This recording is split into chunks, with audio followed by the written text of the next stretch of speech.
Everyone. Thank you for joining us. We really appreciate your time and we appreciate you attending. I really want to encourage you to ask questions as we move along because the topic is kind of heavy and confusing. And if we ask you to save questions for the end, I'm afraid that you might forget something or your questions might start piling up.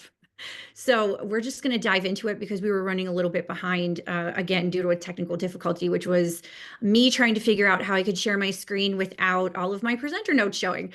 So thank you for your patience again. My name is Hillary O'Toole. I'm the executive director here at the Beaver County Marcellus Awareness Community.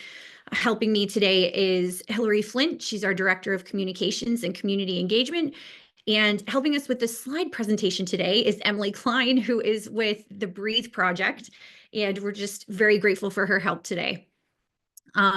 So we are going to dive right in. Today we're talking about decoding Shell's permits and defending our future here in Beaver County, Allegheny County, in the region, really. Next slide, please. So all of these permits that we're going to talk about today, the Plan Approval Permit D and the Title V permit are both parts of the Clean Air Act. And to kind of simplify the wording and help with understanding, I think it's important that we acknowledge that and that we talk about the fact that this is a federal regulation put in place to protect the air. And that's why Shell is moving through this process. Now, we as residents living in the area, or if you're from Canada or anywhere else, you will likely feel the effects of a petrochemical facility in your area as well. So again, if you have any questions for us, please let me know in real time. You can just raise your hand. Hillary Flint is monitoring all of the activity on the back end. Again, let's just jump in with the Clean Air Act. So the Clean Air Act is defined as the comprehensive federal law that regulates air emissions from stationary and mobile sources.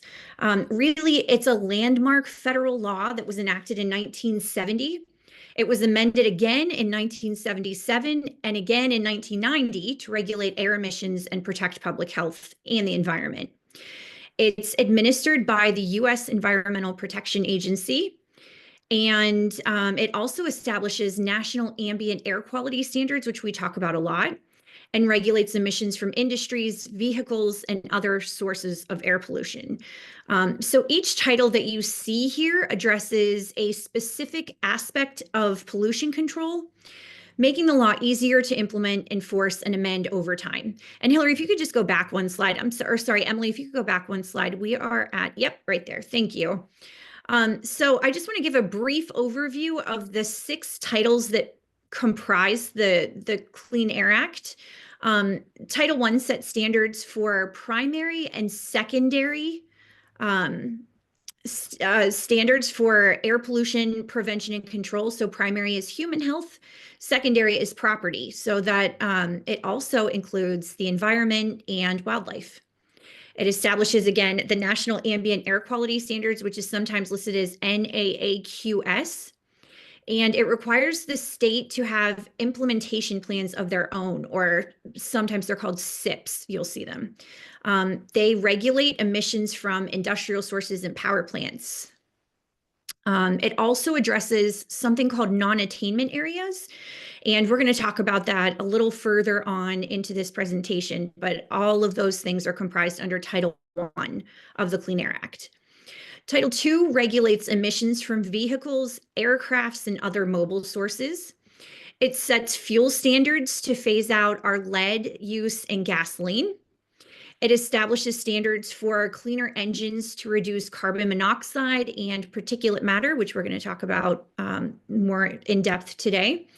And an example of this would be the Pennsylvania Clean Vehicles Program. So a lot of times I hear people in Ohio say, I don't have to get my emission sticker done every year. You know, that's a requirement that the state of Pennsylvania has put into place, but one that Ohio hasn't. And so that's really important to keep in mind as we move forward in this presentation as well. Different states can have completely different standards that they impose. Title III establishes hazardous air pollutants, or lovingly called HAPs around here lately. It expands the regulation of hazardous air pollutants. So it expands and takes into consideration air pollutants that may have not been listed previously, but have now been recognized as harmful. Examples, it also requires the EPA to set technology-based emission standards for major industrial sources, and that's something that we're going to see actually in Shell's Plan Permit D. And examples of some of the HAPs that I was talking about could be 1,3-butadiene and benzene. They're both examples. Title IV establishes the acid rain program and aims to reduce acid rain by lowering the emissions of sulfur dioxide and nitrogen oxides. So you might be asking yourself, why do we need this? But it's really because acid rain is caused by emissions of sulfur dioxide and nitrogen oxides from power plants. And before they were regulated, they were significantly damaging ecosystems, particularly aquatic life in lakes and forests. And it did so by like lowering the pH levels of the water. And that led to widespread environmental harm. Thus, we needed a regulatory system to kind of step in so that we could reduce these emissions and really mitigate the negative impacts. And these were mostly coal-fired plants. Title V is what we're going to talk about in depth today, so I'm going to skip that one. And then Title VI is ozone protection. So now we are phasing out ozone depleting substances, and there's a really big impact on public health and the environment. This protects against skin cancer and cataracts by reducing harmful ultraviolet radiation exposure. And it also helps to mitigate climate change because a lot of these are also potent greenhouse gases. So before we move on, I know that was a lot of information in a very short amount of time, but does anyone have any questions?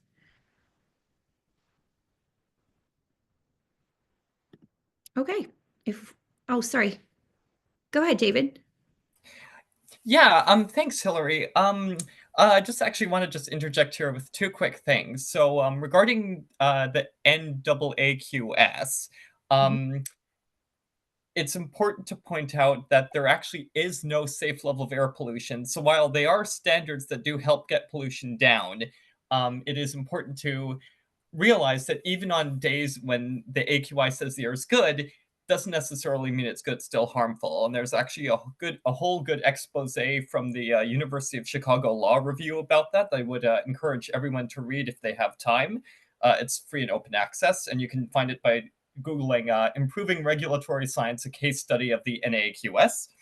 And the other thing worth mentioning is it's a bit ironic that they call them hazardous air pollutants, when in reality, all air pollutants are, relatively speaking, hazardous to our health. And so I thought it would just be good to kind of clarify that, just to help sort of inform the discussion and set context around it. Thank you. I really appreciate that. Thank you so much, David. Thank you so much. Yeah, if you have the link to that article, if you could put that in the chat, we would really appreciate it. And as we move forward, David, if you hear anything or see anything else, please continue to contribute. This is really great. That's really wonderful, useful information. Thank you. Any other questions?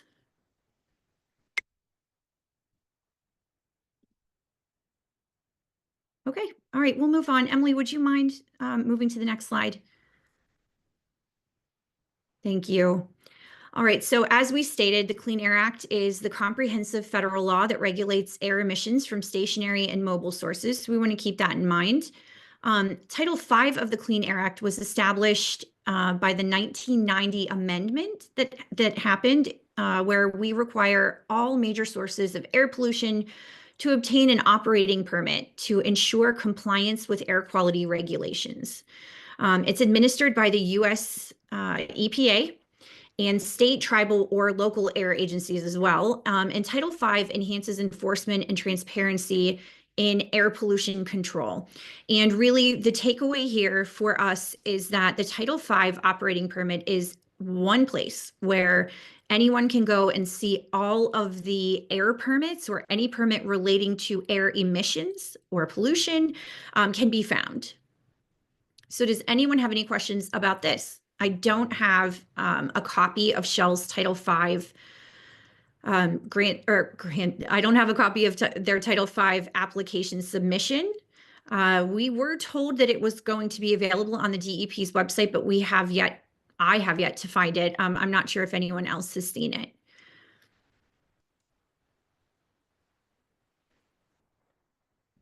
No? Okay. So really, the EPA has major control here if they would ever need to step in, or if us as members of the public would ask them to step in. If we thought the permit was maybe approved too quickly, or we didn't have enough say, or we felt that it was going to do a lot of harm to the community and they hadn't listened to us, we could ask the EPA to come in and take a review of it and take control. So we're not completely helpless in the process. All right, so you can move on to the next slide. Thank you, Emily. So the purpose. So it establishes a national permit program for large industrial sources of air pollution. It requires facilities to obtain operating permits that specify their emission limits and their compliance requirements. It improves monitoring, reporting, and enforcement. We talked to the DEP a lot about this part. So the more so we have a contact, Emily Green is her name. She works at the Pennsylvania DEP, but she works in the Environmental Justice Office. So she doesn't answer to the Southwestern PA office. She reports directly to Harrisburg. And she's been really helpful and open when it comes to having conversations about our understanding of the Title V permit. And she did say that this is an opportunity for her as a member of the Environmental Justice Office to step in and look at the monitoring, go on site and take a look at things from a community perspective, not just from a DEP perspective, which I think is really helpful for us and wonderful that we almost have like an advocate there who can kind of understand things in a way that we can't just by being at the facility. So we really feel like this improves the monitoring, reporting, and enforcement because we can see the schedules and the requirements for the equipment and everything else. The requirements state that the facility must have all of their permits in the single document. If the state does not adequately monitor, then we can ask the EPA again to step in and kind of take control of this process. And again, we do this just by asking members of the public, like, hey, are you okay with everything? Or organizations like ours, we can talk with community members and say, we just feel like something's not right. Does anyone have any questions about this? So I'm trying to dive down a little bit deeper into the purpose of it, like why the facility needs to have it. Go ahead, Hillary. Yeah, I just want to clarify in the chat. So there is a version of the Title V application on the PADEP's website. However, it's not the latest version. So they continue to go back and forth, Shell and the PADEP. So we know there's a newer version. It's just not up on the PADEP website yet. But thank you, Katie, for putting the original application in the chat. Thank you. Sorry about that. I should have clarified. Thanks, Hillary. Thanks, Katie.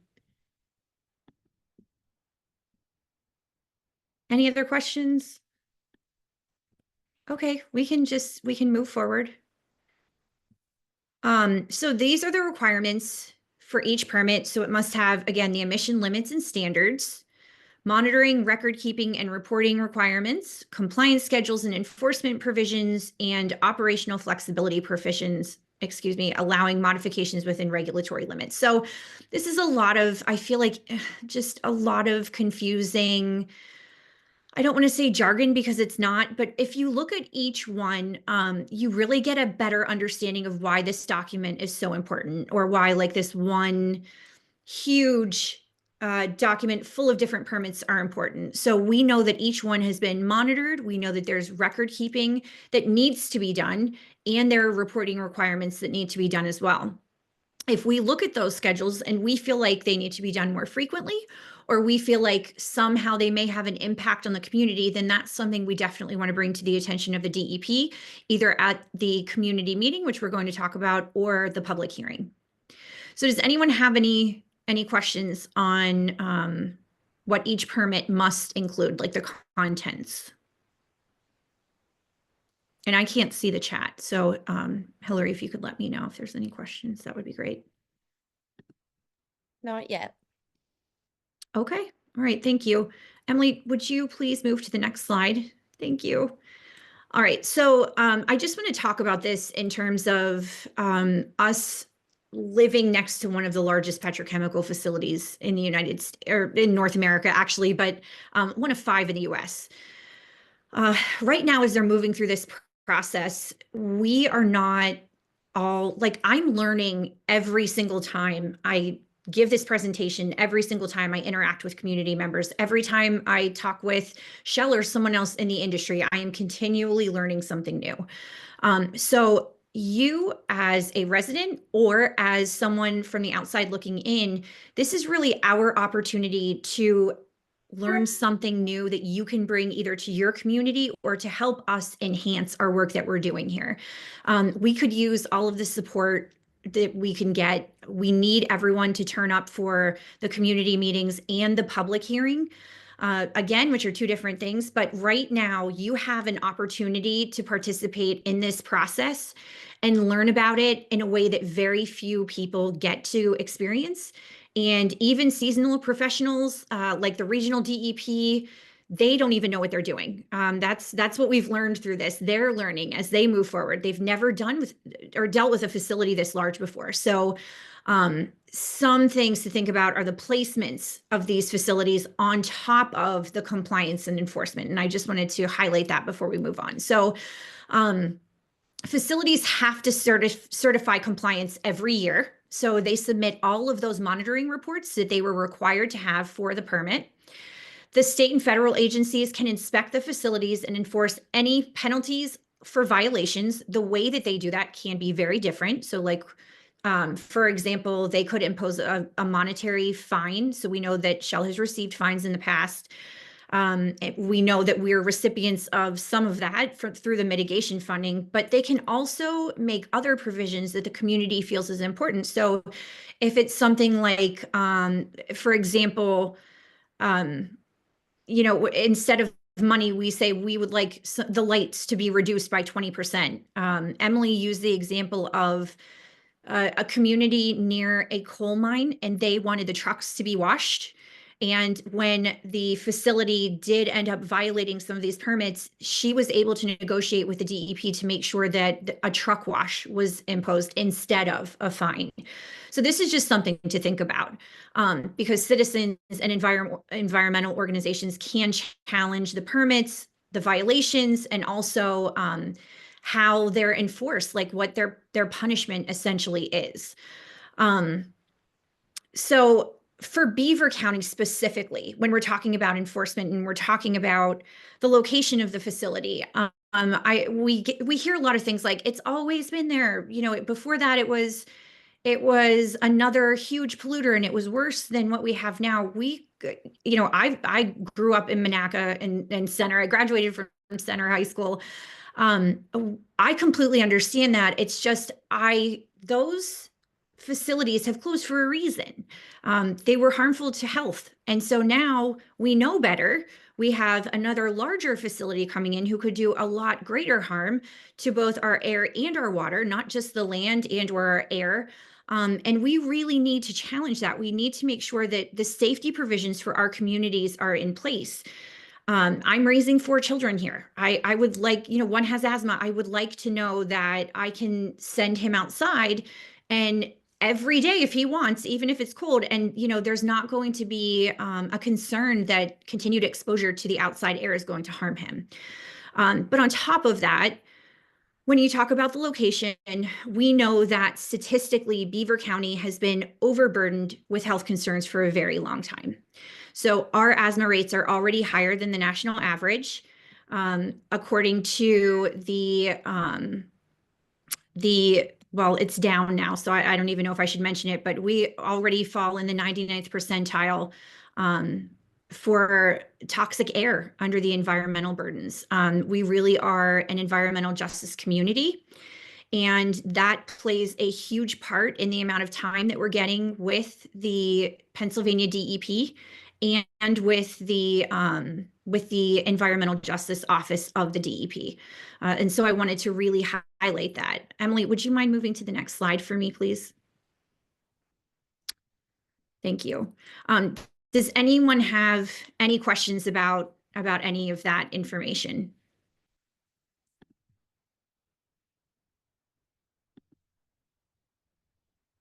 Okay. All right, we'll move forward. So Shell applied for their Title V operating permit on June 19th, 2024. The application is currently under review by the DEP, and the process is obviously going to take months to complete. We thought that the public hearings and or the community meetings would be taking place in April. That's what we had thought previously. However, you're going to see a little bit about how the permitting process works and where the delays came from here in a minute, but I just want to make sure that everyone understands we have two different permits happening right now, and the Title V is only one of them. So again, we thought this one was going to come up in April, so we tried to get the information out there as soon as possible, but you may see more information start dripping from the DEP or Shell if you follow them on social media. With a little bit more information, but their Title V operating permit is linked here. Again, it's not the most up to date. We know that there has been a lot of back and forth, but if you wanted to take a look at what one looks like, you can click there. Emily, would you mind moving forward, please? This is a link to Shell's malfunctions and notices of violation. Now, obviously, because I've had some tech issues, I am not in control of the screen right now. But we are going to try and push a lot of this information out. I really have to thank Katie at Frac Tracker and all of Frac Tracker for their support. They have made this website just a one-stop shop where you can see how many violations or notices of violations there have been every year. And they are able to be easily deciphered between air and or water because there have been both. Emily, the next slide, please. So here's a little bit about how the process works. And I'm not going to act like this is an easy thing to remember or understand. So we're going to start with, let's just say Shell decides they know that they have to submit their Title V permit, and they start by contacting the DEP, and they are saying, okay, we're getting ready. The DEP says, great, when you have all of the documentation that's required, we need you to submit it electronically via a website. So this is where the completeness review takes place. This can take anywhere from 5 to 10 business days because it's all done electronically, automatically. It's really just a checks and balances. You know, if you're required to have your check submitted with the document, did you submit payment there? Is it signed? Are all the documents signed? Things like that. So once it goes through a completeness review, it then begins a technical review.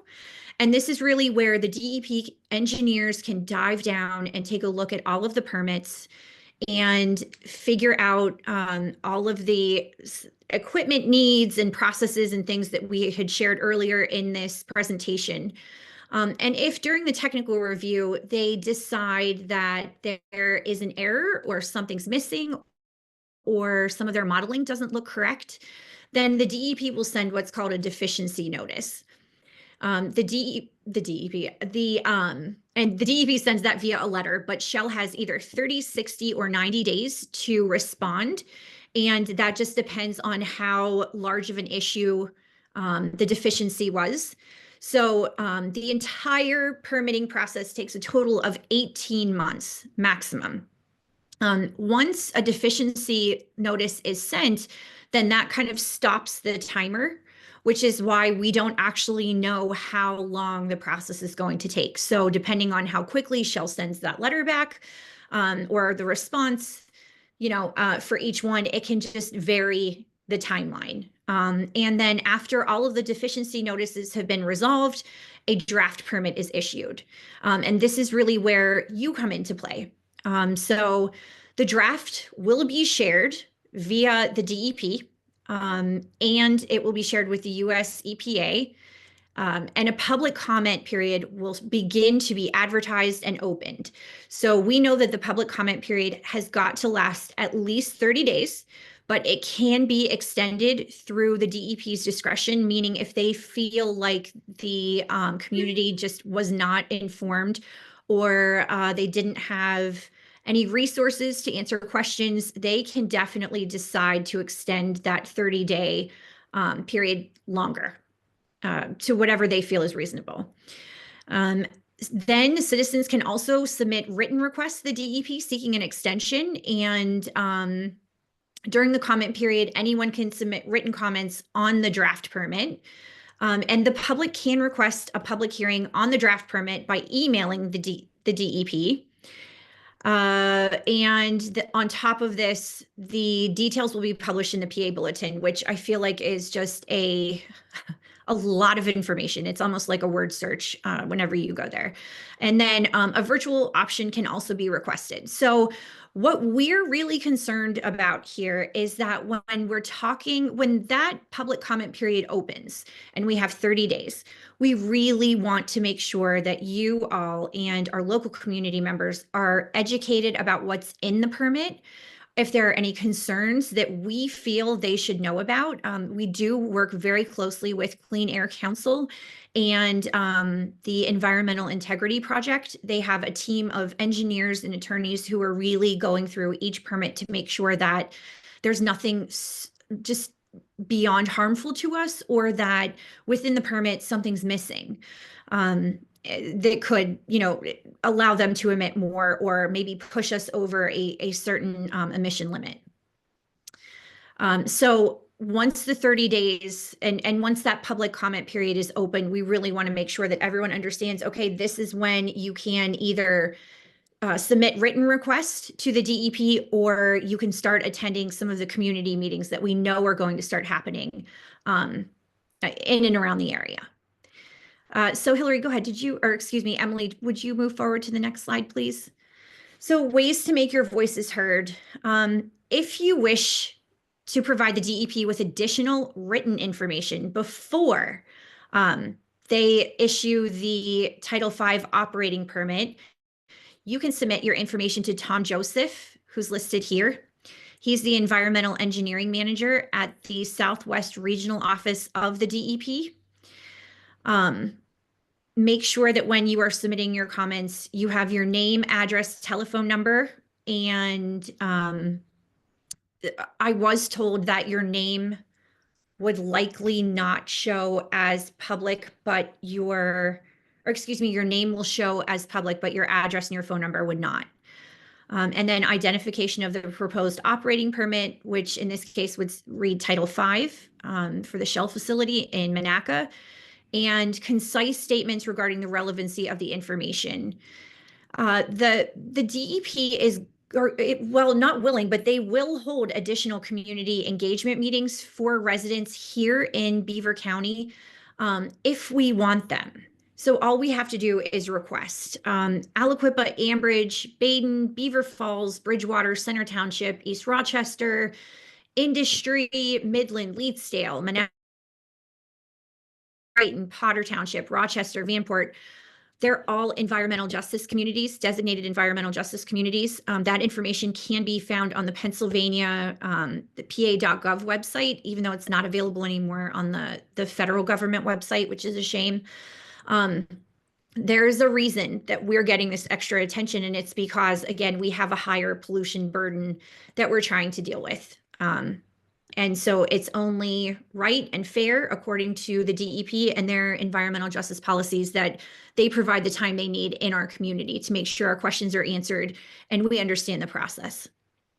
So does anyone have any questions about these last two slides?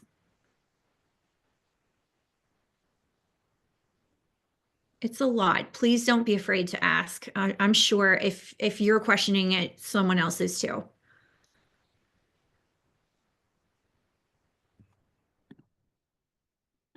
Okay. All right. So now we're going to move on to this second permit. And this permit is called a plan approval. Shell has already received plan approvals for A, B, and C. That just means they've submitted 3 other documents containing new plans and projects for the facility, and now they're submitting their permit D. So a plan approval is a permit issued by the PADEP that allows facilities to construct, modify, or install new sources of air pollution. This approval ensures that new or modified sources comply with state and federal air quality regulations before operations begin. Ultimately, what you really need to keep in mind is that anytime a new project is being proposed, including any additions, any changes, then a plan approval permit would be required.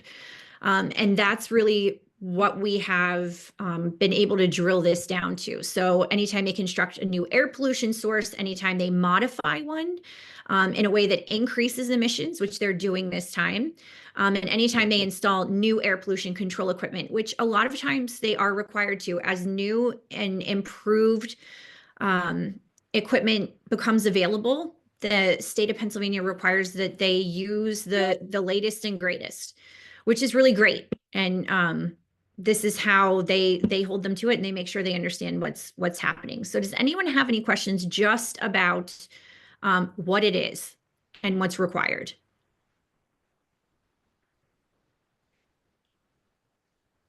Okay. All right, we can move on.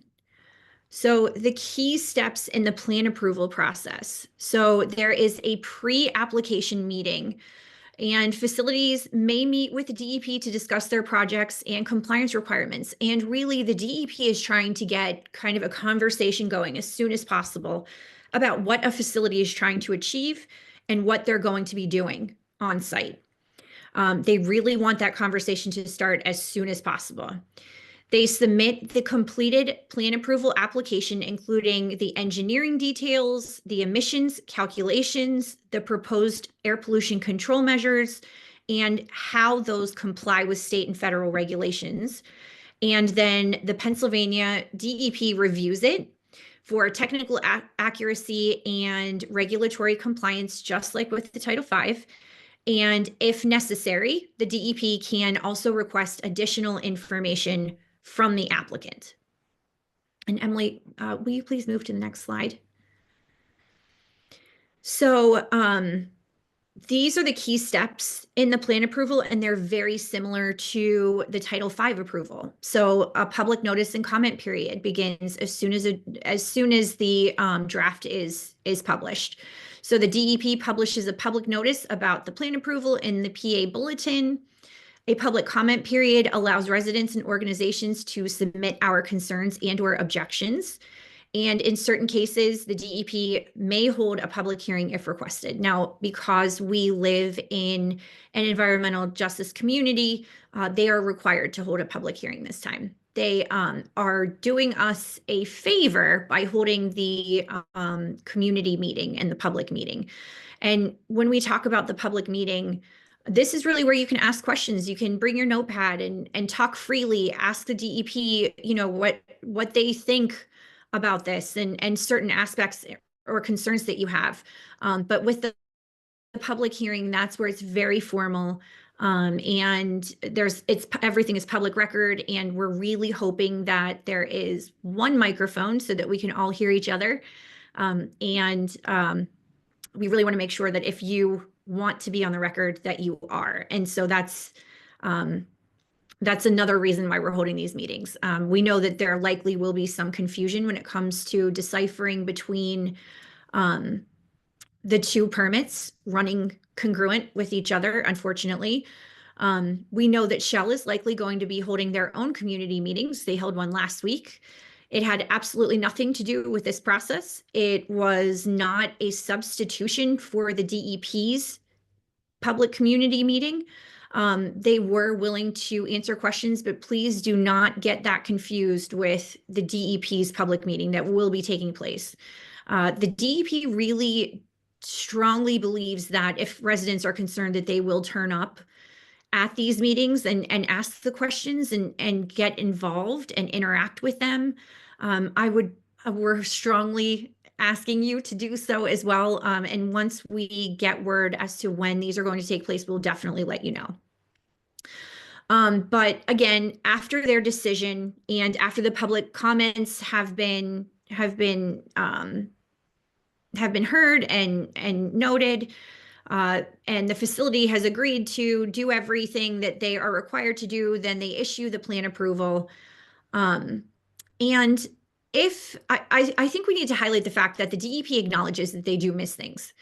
Application reviews are often done by individuals and organizations like ours with scientists who understand the jargon and the limitation information, but sometimes they get it wrong, and sometimes community members get it right. And so they really value the work that we do on our side as well.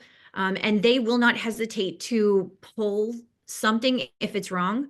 Especially if maybe a facility, if it would push us into, like the county, into non-attainment status, which would mean kind of pushing us above the particulate matter 2.5 limit, which is set at 9 right now. And Beaver County sits at 8.9, so we're right there. These are things that we acknowledge, that we know we need to keep in mind when we're looking at all of these things, especially when they're going to change or update some of their technology that they use in their equipment, and also when they're asking for increased limits, right? So these are things that we all need to be aware of, and we're all considering. Emily, would you mind moving to the next slide, please? Thank you. So if you would like any additional information, you can submit, again, anything to the DEP. This is a different name, but it's located at the same address. So this is going to be Sherry Guerreri, and she's the Environmental Engineering Manager for the Southwest Regional Office of the DEP. Again, written comments must contain the exact same thing that they need to with Title V. So your name, address, and telephone number. Keep in mind that your name may be made public. Identification of the proposed plan approval. So you would put Plan Approval Permit D.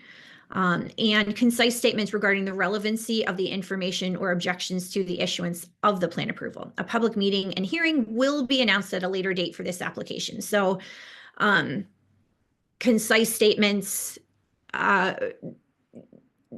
if you show up to the public meeting and you decide to voice your concerns, there's a 3-minute limit.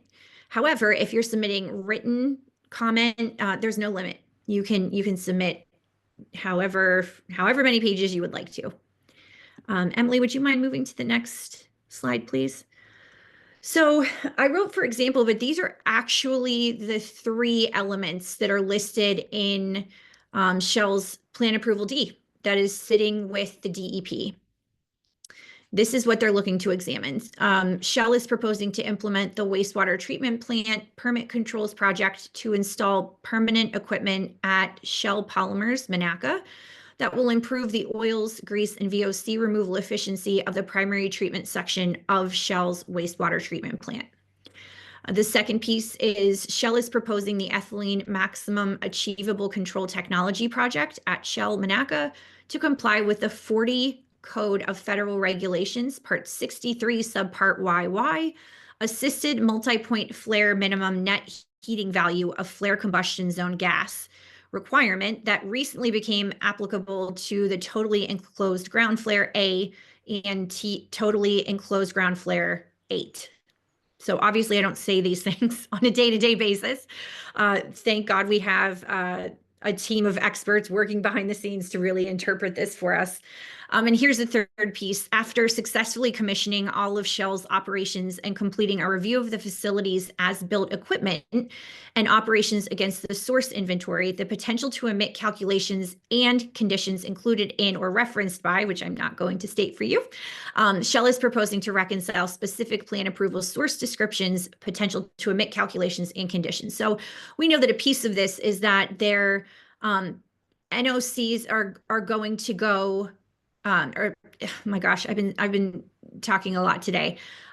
We know that they are going to go up in certain areas, and we know that they are going to go down in certain areas based off of the change. And we're really looking to examine how they can do these things. We know that They did buy credits from other facilities who have closed, polluters in the area who have closed, which will likely keep them within their limits. But it's a shame that that can happen, but it does. Emily, would you mind moving to the next slide, please? So this is just, again, the environmental justice areas. I really think it's important for all of us to understand that the reason we are getting this attention from the DEP really is because we're sitting in an environmental justice community. If you have any questions about these, I really think it's important that you talk to your neighbors about these, that you do your own research and kind of look things up as best you can. But I just wanted to say that environmental justice communities are neighborhoods and areas that are disproportionately affected by environmental hazards. Our communities may have higher rates of pollution exposure, lower quality of life, and other environmental health problems. Under the Pennsylvania DEP's environmental justice policy, major modifications of a major source subject to prevention of significant deterioration applications are designated as public participation trigger permits, meaning that the Environmental Justice Office it just triggers a whole process where they have to come in and provide further enhanced public participation for the facility's plan approval application. And that is why we are getting a public meeting and a public hearing. So at the public meetings, the public may ask questions that the DEP's technical team can review and answer. And at the public hearings, the public may provide testimony for DEP's technical team to respond to and consider when drafting their final permit. Shell's facility is located in Potter Township and qualifies as residing in an environmental justice community. The next slide, Emily, please. These are just some facts on the Shell facility. So I don't have the 2024 updates right now, so I'm really sorry about that. But I do have the 2023 stats. Shell emitted 16,500 pounds of benzene. You can take a look at the acute exposure. It's dizziness, headaches, confusion, and respiratory issues. Chronic exposure is long-term exposure is linked to blood disorders, and it is a carcinogen. It's classified as a group 1 by the International Agency for Research on Cancer, and is strongly associated with leukemia and other cancers. And the second statistic, thank you, Emily, is on 1,3-butadiene. So Shell emitted 29,200 pounds of 1,3-butadiene in 2023.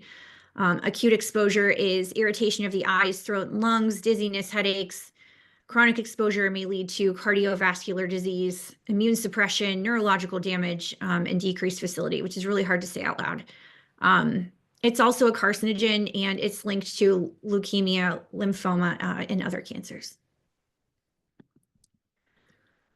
So this is just on top of the work that we're doing to try and educate the community and inform the community about these different permits. We do have air monitors that are collecting real-time data and placing it on our website.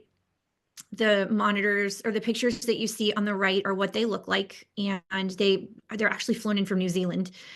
And the monitor that you see on the left is our mobile monitor.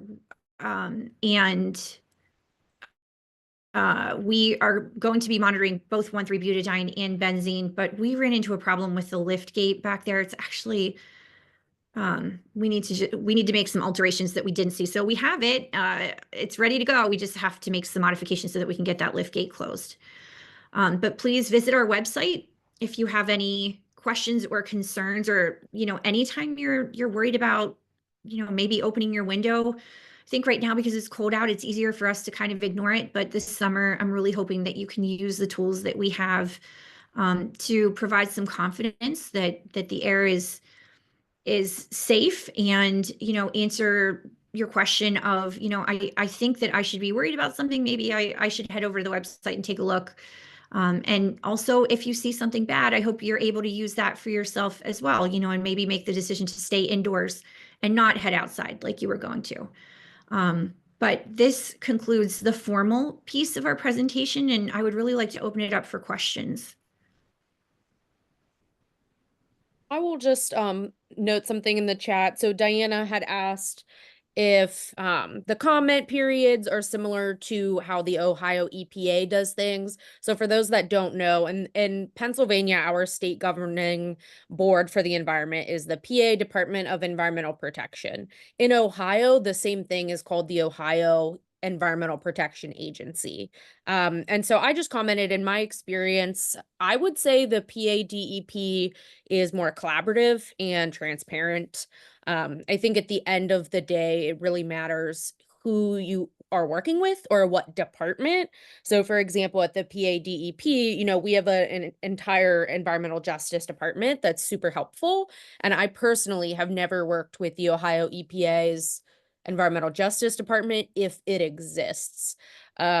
But even going through the East Palestine train derailment, obviously that affected Beaver County communities as well. We really dealt with both agencies, and it was much easier to get information from the PADEP versus the Ohio EPA. Now, did I always like the information or agree with it? Probably not, but they were at least more willing to communicate in my experience. But the public comment opportunities are pretty much, laid out in the same way. Thank you. Thank you for sharing that, because I didn't know.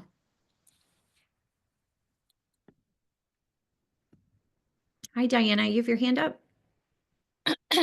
I guess I just meant how effective the comment, I guess we're both composing the comments we're saying the same things to both agencies, but the effectiveness of comments and how they handle those comments. I guess you're explaining it, or yeah, that's all. I guess that's all I'm asking. And Diana, did you mean in terms of, oh, sorry, I'm seeing it here. So any general comment on how, so I think, oh yeah, you're submitting the same comment, you mean to each, like to Pennsylvania and Ohio? Is that what you mean? Just like, do we actually think it's as effective? Yeah. I guess that would be, yeah. Are they as effective? If we say the same things to each, yeah, thanks.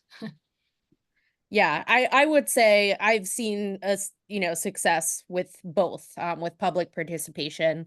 So I think it's incredibly important. I will say again, the PADEP is a little bit more likely to kind of have those one-on-one conversations with people instead of responding to folks in mass. So instead of holding one giant meeting, the PADEP is more likely to say like, hey, you can meet with me privately, which gives you a little bit more time to talk through what you put in your comment. So yeah, I would say again, they're a little bit more collaborative and responsive to what people put in their comments. Thanks, Hillary. Thanks, Diana. Hi, Mary. You have a question?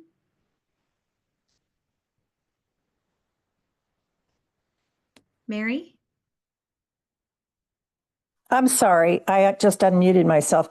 I just had a follow-up comment about the environmental justice portion of the statewide EPAs. In Ohio, the director of the environmental justice portion at the federal level sent an environmental justice letter to the Ohio EPA in December of 23. It was like a 2-page letter outlining about 6 or 7 points about why the Ohio EPA needed to consider EJ, particularly in our case with the Sobe Energy Solutions.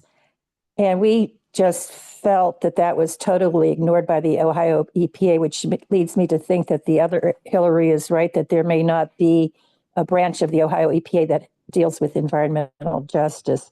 So we felt that was just totally ignored because Youngstown and community is an environmental justice community also. So we were very disappointed with that. And then they went ahead and issued on Valentine's Day 2024 the permit to operate. even though the permit was full of holes, but that's a whole other story. I just wanted to make that point about the environmental justice portion of it. And it sounds like you guys have a little bit of a better relationship with the PADEP since you have that contact there. That's nice. Thank you, Mary. And I did put in the chat, just so folks know, this Sobe plant is not that far from the Shell facility. So when we talk about, combined impacts within a 30-minute drive, there are so many different harmful facilities. So not only, does Shell emit scary things, there are all of these other facilities around us that are adding to that. So if we have a facility that is the scope of Shell trying to increase things like PM 2.5, it's so much more detrimental. And also, Mary talked about how the federal EPA had an environmental justice department. That no longer really exists. It's being dismantled as we speak. But something that is, positive is we actually have better environmental justice policies in the state of PA than were out there for like federally. So, we take precedence over those federal policies anyway. So of course we don't want to see the EPA go away, but something that's positive is no matter what, because we are in Pennsylvania, this process still has to happen. No matter what the administration changes at a federal level, this will still happen. And there's really no way to dismantle that. So I just want to make sure people know that. Thank you, Hillary. So important.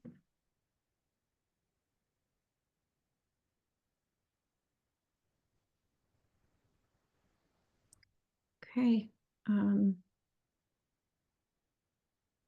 Thanks, Diana, for putting that in the chat.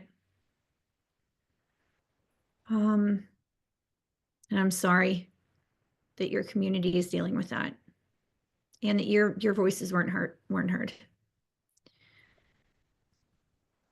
Does anyone else have any questions?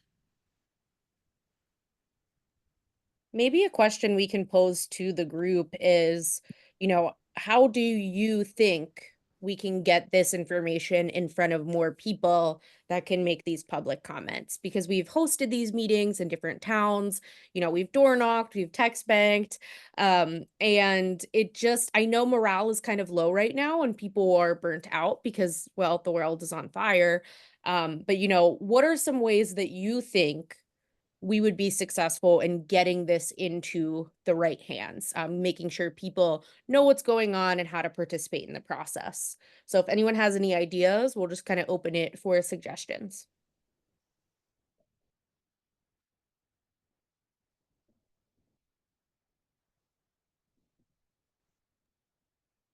Go ahead, Mary.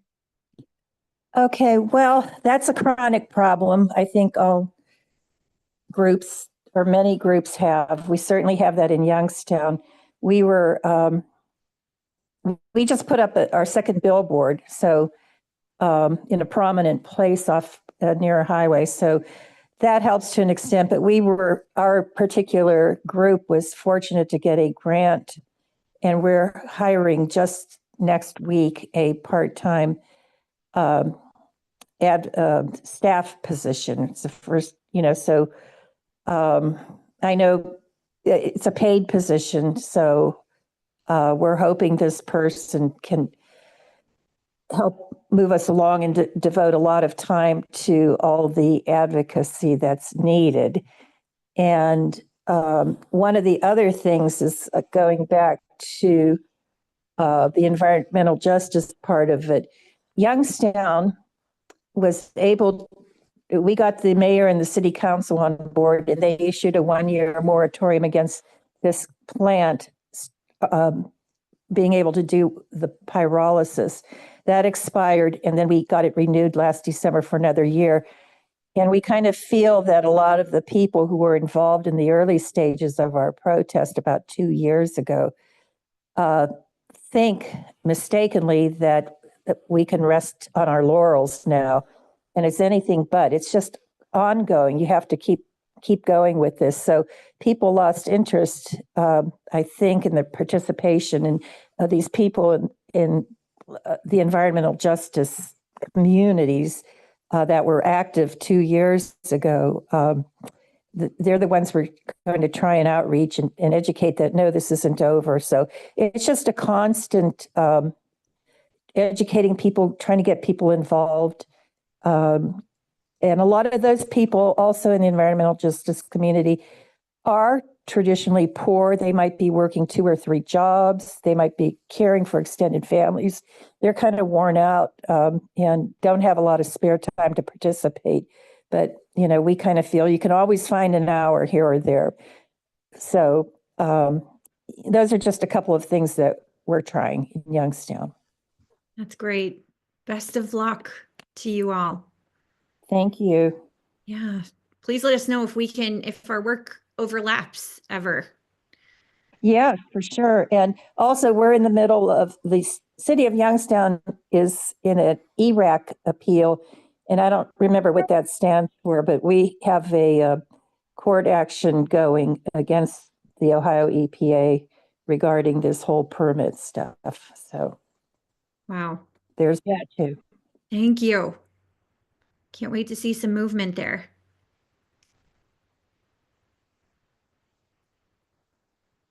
Yeah, Phoebe made a comment in the chat that the plastic pellets made at the Shelf facility use fracked gas pipelined in from neighboring Washington County, which is the most fracked county in the state of Pennsylvania, and fracking has wrought harms on the health of residents and ruined family farms and lives. It's really awful. And we do offer frack land tours through Washington County at various times during the year. And I know a lot of other groups that we organize with also do. So if you all follow us on social media, we definitely uplift those efforts. And if you would ever like to attend, please let us know. We welcome the opportunity to show the community what Beaver County could actually end up looking like in areas.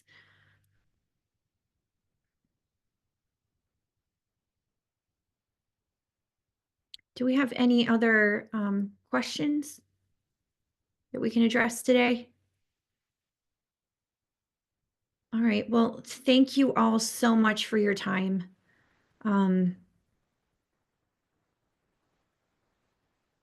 So sorry, I'm just reading another comment in the chat.